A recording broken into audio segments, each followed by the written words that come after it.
So we're looking at the 1/5 of people who are neurodivergent, and one of my favourite statistics is that 1/3 of people, both in prisons and entrepreneurship, are actually neurodivergent.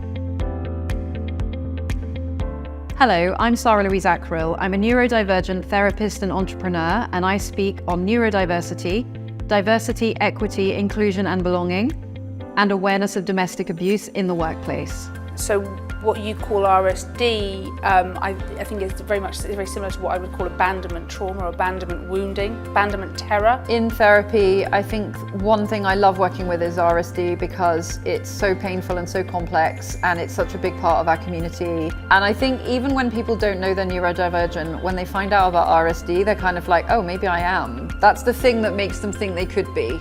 I want to be really, really clear what I mean by the business case. So this is the very blunt autistic version, if you will, of why diverse teams in general are really healthy and really positive, rather than neurodivergent people, because that's putting a lot of pressure on us, and we have the right to, have good days and bad days and be productive and not just like anybody else.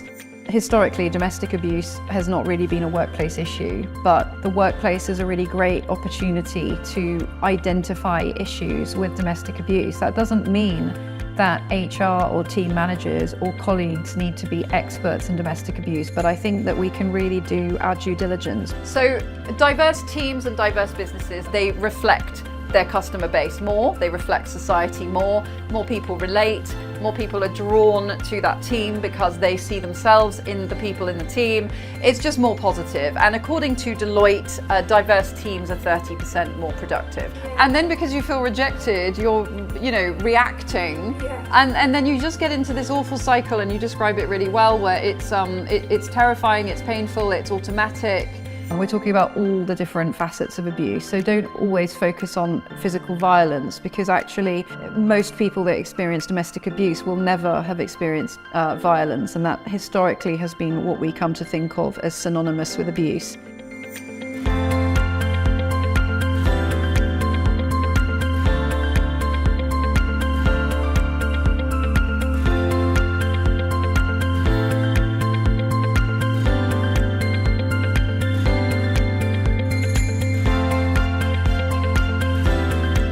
I think the biggest learning that people come to me and say at the end of therapy is, I've learned to accept myself, I really like myself now, and that always fills me with pleasure. I can honestly say those are the things that have made the most difference to me. Compassion has made me much more resilient.